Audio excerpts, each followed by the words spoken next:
Hi, how's it going, everybody?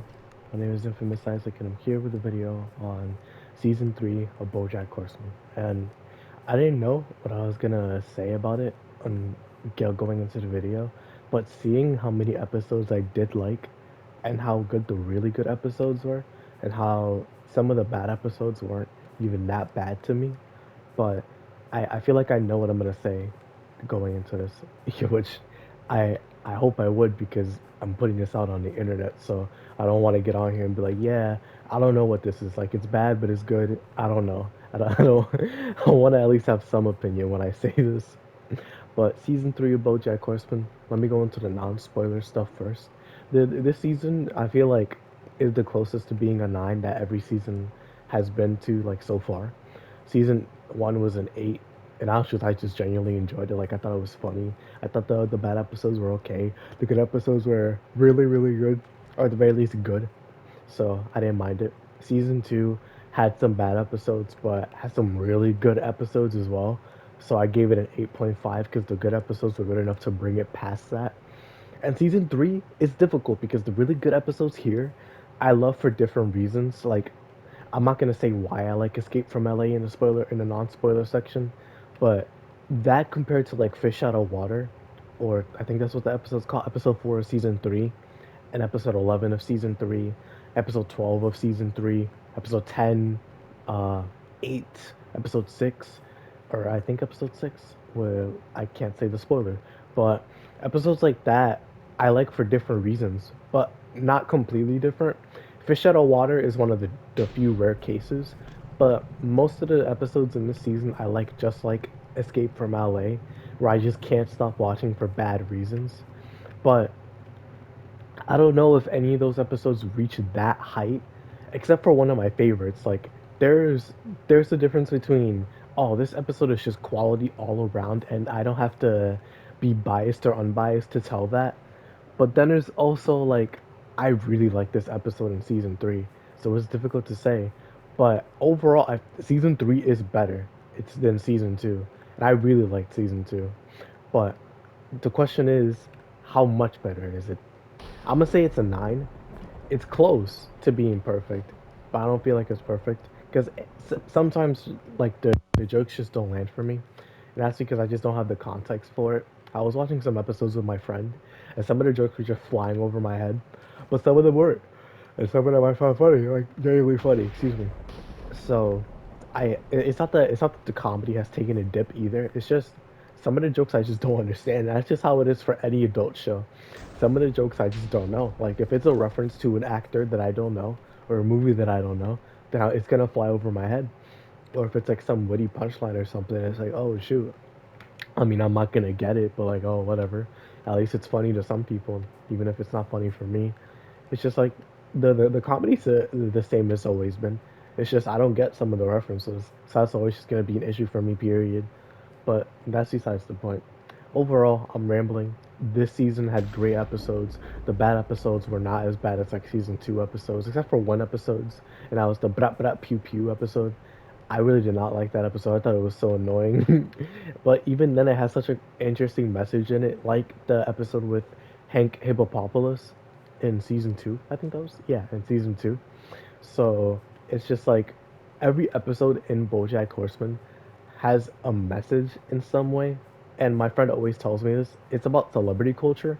So as long as a celebrity's in it, and which is always going to be true because BoJack Horseman is a celebrity, it's always going to have a message behind it. But my goodness, like the messages that show up are really crazy. They're like they do not care what they're talking about, and like it's almost like a South Park sense where they really just don't care.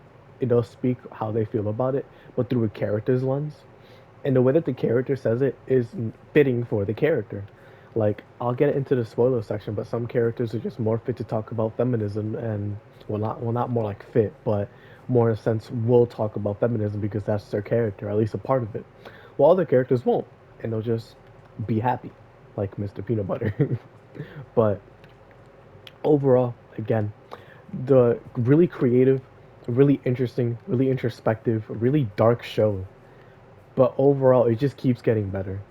And I'm sorry for rambling about that, but just the show just keeps on getting better. I saw a comment in my last video. I'm sorry, I forgot your name. I really apologize for that. But they were telling me like, oh, you shouldn't binge the show because it only gets rougher from here in terms of like your emotional stability. And they're right. My goodness, they were right. But I'm still gonna do it because I'm dumb, super dumb, and my emotional stability is on the fritz. But it's whatever, because I like the show. I really like it. So, 9 out of 10 for sure. The music, same as always. I really like the jazz and the electronic music that they have. And then at the end of the episode, it's always the guitar. What's it called? Back in the 90s, I was in a very famous TV show. And then in one of the episodes, it was back in '07.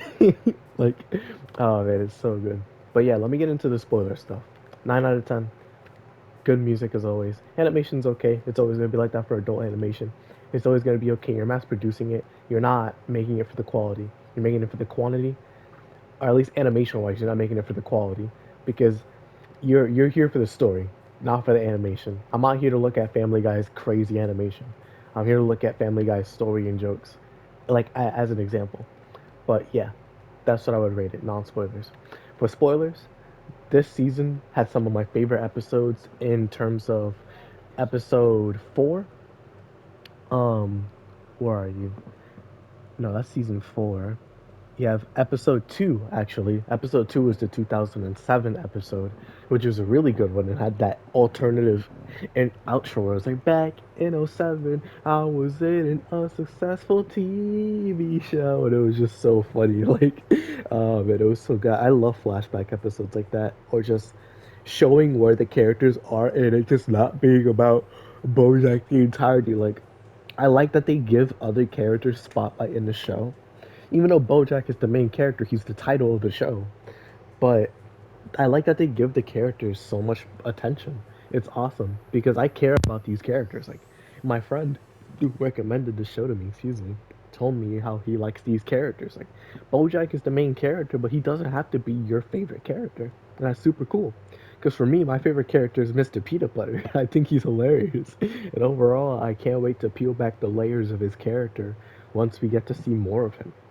But episode 2 of season 3, excuse me, shows just how good they can really be with the side stories. Episode 4, really creative, really creative episode where most shows would never do this. Like BoJack Horseman, it just had, just as an aside, has shown me how creative you can really be with the show if you love the show. Like season 3 episode 4 is one of the best episodes in the series up like so far. I haven't seen 4, 5, and 6, but episode 4 was just so creative and so wholesome for this show, especially because I'm just so used to being depressed or laughing at the jokes. I'm not used to actually being happy watching this show, and it's so crazy to think about that. Because episode 4 was just so, it had some melancholy in it, but it was so cute. It was so wholesome because it was just BoJack and a little seahorse. Like, I didn't even realize that it's a seahorse. Like, that's so adorable. The fact that it's a seahorse and a normal horse together, just living, just chilling. It was so adorable. I loved it. And then on top of that, having Kelsey as a side storyline, and no talking whatsoever, it's just so creative, so artistic, and just overall so great. They handled it with so much, just not tact, but care. Even though it's not even a careful subject, it's just BoJack going to a SeaWorld type area, which by the way is super creative. I love the fact that animals in the sea have their own city. It's just like that. It reminds me of Rock Bottom, but it's so good. I love it. The fact that they have the animals in the show have their own lives, their own traits, everything like that, and have they're humans, but they're still animals. You know, they're anthropomorphic animals. So it's just it's such a nice addition. But they add lore when you would even think they will. Like you would just think, oh, animals exist in this world for some reason. Do I know why? I don't know. But Diane, and Mr. Peanut Butter can get married, and it's not weird. So I guess it's normal, you know. And there's like the Labradoodle Peninsula, I think is because Mr. Peanut Butter is a Labradoodle, or a Golden Retriever. I don't even remember. But there's islands like that. There's the underwater island that, or not island, but place that BoJack was in episode 4. It's just like what they do with the animals in this show is so creative. It's awesome. I love it. Episode 4 though, probably my favorite episode. I'll mention the second favorite later, but episode uh episode 5 was also good because where is it?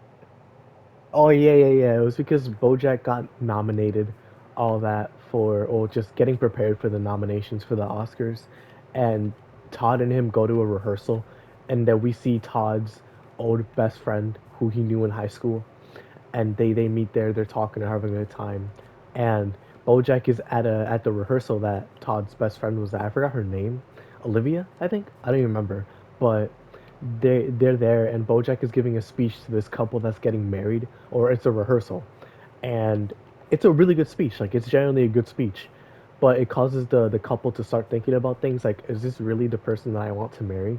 And BoJack is now blamed because the one that's getting married, the girl, it's a lesbian relationship to its two girls. Girl A, who the father is there for, like her father is there, and she calls off the wedding like, oh nah, I don't think this is the one. I don't know, I'm unsure.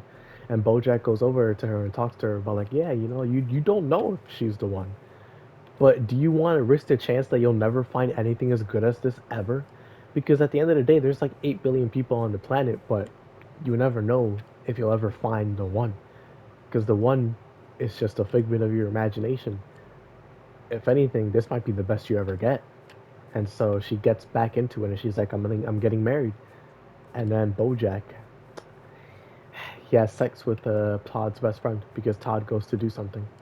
And yep, they immediately regret it. They immediately regret it. This action has severe consequences for the rest of the season. So episode 6, I didn't like that much. That was probably my least favorite episode, besides like episode 3.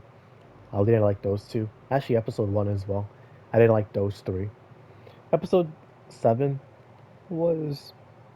Uh, oh yeah, actually, never mind. I remember. It was good. It was good. Not my favorite, but it was basically BoJack canceling a subscription service that he had with a newspaper. But it's actually a really creative idea of having the newspaper representative talking to BoJack and basically being a therapist for him, just so he or just so he can subscribe for 6 more months of the newspaper. And it's so creative. It's so cool. Me and my friend watched this episode together, and it was so cool. Like generally, just in concept, it was awesome.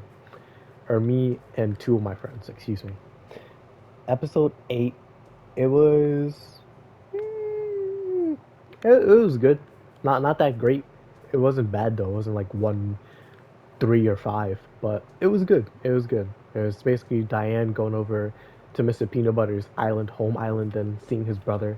But his brother actually has a twisted spleen, so he needs life-changing surgery, and he doesn't know if he's gonna live or die or not. And he has children, so he's scared. He's super scared, and he's talking to Diane, and it's just like, yo, I don't know what I'm gonna do. I genuinely do not know what I'm going to do. And Princess Carolyn is just like, oh shoot, like I'm trying to get BoJack this job and stuff like that. It's the B story is better than the A story in that episode in my opinion, because I barely remember the A story, but potato is whatever. Episode 8 or 9, excuse me, really good episode, really good episode. In the running for third or second best episode in the season. It's basically Princess Carolyn and BoJack Horseman together in a restaurant, going out and just talking, right? And that's the whole episode, like the entire episode. But subject matter is what makes it really good. BoJack is trying to fire Princess Carolyn because Anna, I forgot her last name. It's kind of a mouthful, which I apologize. I'm not trying to be rude by saying that, but Anna told him to fire her because she fumbled the bag on a huge opportunity for BoJack as an actor, and BoJack is just told by her like, yeah, fire her. So he's trying to do that at the restaurant that he owns, Elefante, and Princess Carolyn's trying to bargain with BoJack like, please, just give me a chance. Why are we doing this now? We'll just sleep it over and we'll be fine tomorrow. And BoJack is dead serious, like, no, I'm trying to fire you for real. And so they just have this huge argument. Princess Carolyn starts attacking BoJack, and it's super crazy, like generally super crazy. And they, it just goes to like honestly kind of like the stages of grief, where it's super sad. But they have this huge argument. You have the B story where there's a critic in the restaurant, and the restaurant itself is falling apart because of BoJack and Princess Carolyn's argument. So it's like this is all happening in one spot, but it's two stories. It was really creative. It was just super cool. I don't like. I know I'm using the word a lot. I'm overusing it, but it's just the only way I can describe it. There was. This is something. If I were tasked to write about BoJack Horseman or something that I care about, I would never think like this because this is so cool and so different. Like I've never seen a show do this. And it's so awesome. I love seeing this new stuff. It gives me ideas, and inspiration is the best thing that you can do for somebody because you inspire them to change the world. And that sounds like grander than it really is, but it's true. Inspiration can really change lives, like how Secretariat inspired BoJack, but and honestly, in kind of like a worse way. But potato, potato. Heroes are heroes. You'll always need a hero in your life because you can look up to them. You can look up to their ideas and not who they actually are. Episode 10 though, it's okay. It's just well actually nah, it's not okay. It gets better. It's just at the start I thought it was okay. It wasn't that crazy for me. But it's basically BoJack gets nominated for Oscar and you know, he maybe he can win it. But in reality is Mr. Peanut Butter and Todd were at the Oscars and they messed up the letter that has all the Oscar nominees in it, and so they had to think of nominees to nominate. So they nominated BoJack because they didn't know who else to nominate. But in reality, BoJack was not on the list, so they lied to him. And BoJack was throwing a party this whole time, like, "Oh, I'm an Oscar nominee." Blah blah blah blah blah. This is so cool. He's bragging. He's boasting. He's living the best life. Like Anna is a terrible influence on him, but he's living the best life, quote unquote. And then he gets told that he isn't a nominee. And Mr. Peanut Butter saves him from drowning, and he's like, "Yeah, that's what happened." And now BoJack's life is falling apart because he realized that he burned all the bridges with people for a nomination that he didn't even get. Meanwhile, though, Mr. Peanut Butter is the one saying the nominees, so that's cool, I guess. And his brother survived the kidney transplant, or excuse me, the twisted spleen surgery, so that's really good. But episode 11, uh, episode 11. So what I've noticed, and I think my friend would say this is true as well. Episode 11 of BoJack Horseman, every season so far that I've seen, is just really dark. Like, really dark and really messed up. Season 1 was basically Diane and BoJack having this huge falling out where Diane leaks BoJack's, like, memoir on the internet on BuzzFeed, and it causes a huge problem. And episode 12 is fixing that, basically. Seeing how, oh, this is kind of for the better. It's meant to instill hope.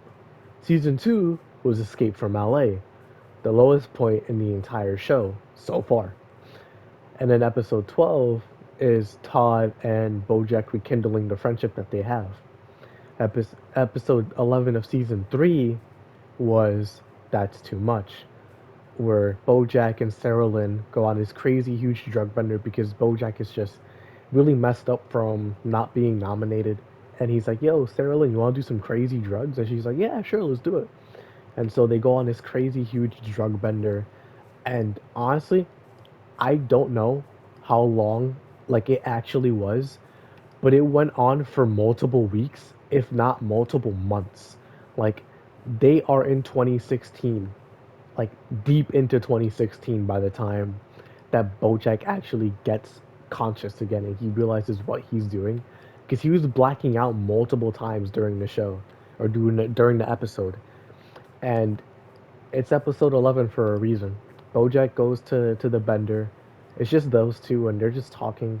At first, it's funny, it's cool. They go to Anna, and Anna, we realize like she left BoJack because he didn't win. She wanted to make winners, and she didn't make him a winner. So it's like, oh wow, that's crazy.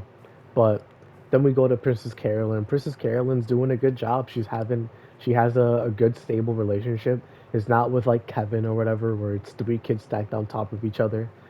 They're doing good. Mr. Peanut Butter and Diane are doing normal, same as always.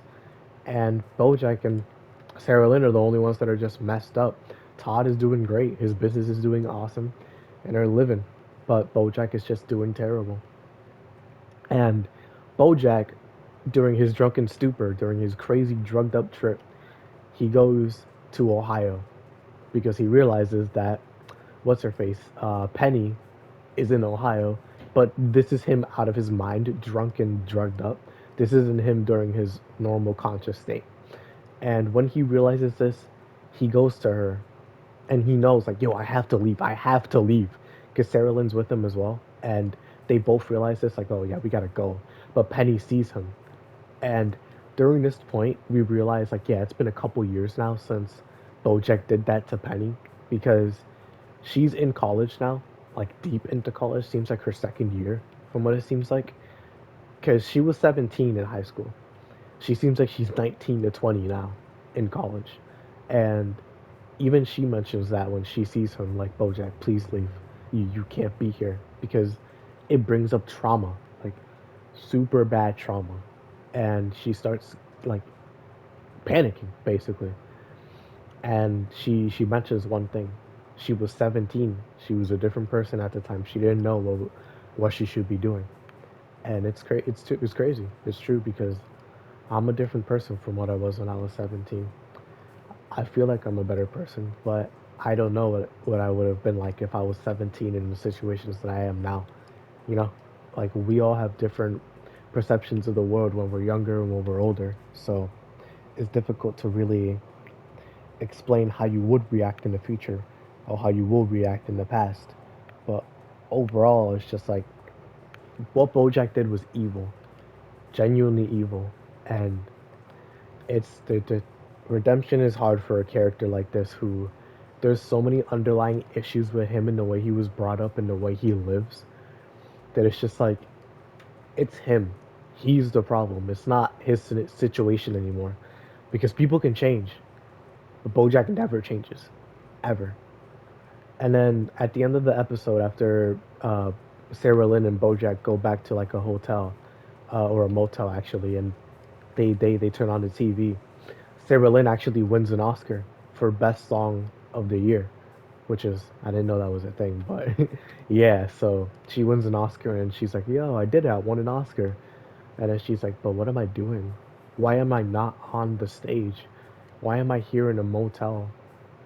Why? You know, like what is the point of my life?" And BoJack is just like, "It's okay. It's all right. You have me." And they go to the planetarium in Hollywood or Hollywood, I guess, and they're both chilling there. They're looking at the stars, and BoJack is having a final monologue, and Sarah Lynn dies because she took BoJack heroin, and that was from like episode 6, I think. But I brought Pew Pew, or no, it was episode 3 actually, where BoJack kills is actually the name of the heroin, but also the name of the episode.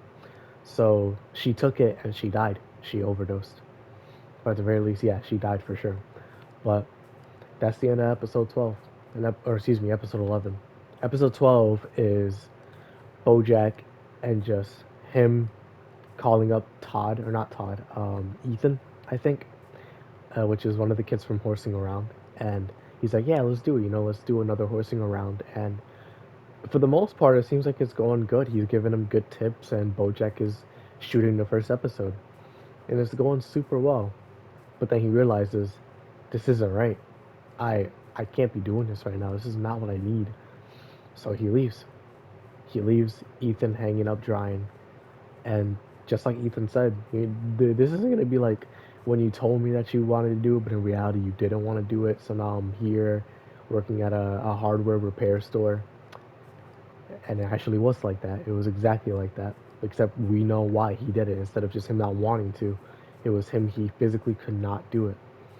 And on the other hand, you have Mr. Peanut Butter and Todd selling the company with the Uber, basically, and saving the world because spaghetti was what's it called, flooding the sea, and it was gonna crush one of the cities that BoJack was in during episode 4, actually, the sea city, and what's the word? They save it, all that stuff. Margot Martindale basically dies in that crash because she was the one that caused it, all that stuff, and yeah, just Mr. Peanut Butter and Diane are doing good. Diane gets a new job. Uh, Princess Carolyn becomes a manager instead of an agent. All that stuff. and everybody's doing good. Todd and Olivia or Emily, I don't remember her name. I don't remember the red haired girl's name, but they're getting together. They're having a good time. Todd's sexuality starts coming into question, whether he's bisexual, whether he's gay. Who knows? Maybe he's pansexual, or I forgot what the name was. But people who don't really like anything at all in terms of gender or anybody, like, period, just like romantically, stuff like that. Where that was really cool. But then BoJack himself, after he leaves Ethan, he goes onto the highway and I think kind of like Las Vegas, honestly, kind of like the Las Vegas endless stretch of the desert where you just see the night stars. He's there, he's driving, and he's speeding, like he's speeding, like. And the reason for it is because he's trying to kill himself. He's speeding, and if anybody crashes into him, then so be it. He lets go of the wheel, and he's ready to die fully. He's going to commit suicide, but he stops himself last second, and he sees something. He sees horses running on the side, and it's like a wake up call for him. And that's where the episode ends. BoJack Horseman almost killed himself. And man, like, episode 11 is the lowest point of his life, and episode 12 is supposed to be like the hope in the dark tunnel. And it's a cycle. Now that I realize it, like, it's a cycle. BoJack Horseman is a show that goes from high to slowly whittling down and going into a low point. It starts off good, it gets great, then it goes down to the lowest point of his life. Every time, it's always just a low point. And episode 12 is supposed to be the trend upwards. I forgot what the graphs are called, but like the line graphs where it goes up and down, stuff like that. Kind of like a heart monitor type stuff, where it goes up and down, stuff like that. But episode 12 isn't supposed to be a happy ending. It's supposed to be a hopeful ending. Things aren't better, but things can get better. It's just up to you whether they get better or not, you know? And it's rough. Like, it's genuinely rough. This season was hard to watch when it got like that, when it got dark, because this season really got dark. And I don't know, like, I can't stop watching. It just keeps getting better and better. Season 3 is just really good. Really, really good. And I can't wait to see what season 4 has in store, because my friend told me that an episode that I should look out for is Time's Arrow and the Amelia Earhart story, because he told me that those are some really good episodes, like really, really good. So I can't wait to see them. I can't wait to see them. But yeah, overall, animation, okay as always. Story, amazing. Oh my goodness, the story has been amazing so far. I love the fact that BoJack Horseman has a continuous story and that things matter. They have consequence in the show. It's not like, oh wow, so BoJack did the thing to Penny. That's never going to be brought up again. And it was just a really icky episode that had no consequence. No, it was important. It served the purpose, and it holds consequence in BoJack's life for the rest of the, or what I've seen, for the foreseeable future. Because why wouldn't it? The man tried to get with a 17-year-old girl when he's like 50. Man's in his mid 50s by this point in the show. Like, it was so nasty. It's crazy. Like, I love the fact that the show has a continuous story that has consequence and effect, you know? It's awesome. It really makes the characters and what they do feel important.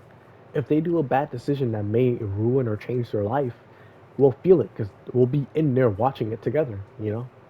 It's super cool. It's generally super cool. But story, amazing as always. Um, Music, great as always. That's never gonna change. From what it seems like, they have some really good music choices. This overall show, a 9 out of 10. I have to give it to it. It's really good. It's definitely gonna be a praising BoJack Horseman for sure. But yeah, I can't recommend the show enough. But only if you're in a good mental state. This show can get really dark, like really, really dark. So just be careful. But overall, that's gonna be it for me for now. Thank you all for watching. Hope y'all enjoy. I'm gonna go on to season 4. Let you guys know what happens then. Oh wow, I gotta fix this at some point. But yeah, hope y'all have a good rest of your day. I'll see you all in the next video. Bye bye. Or excuse me. Bye.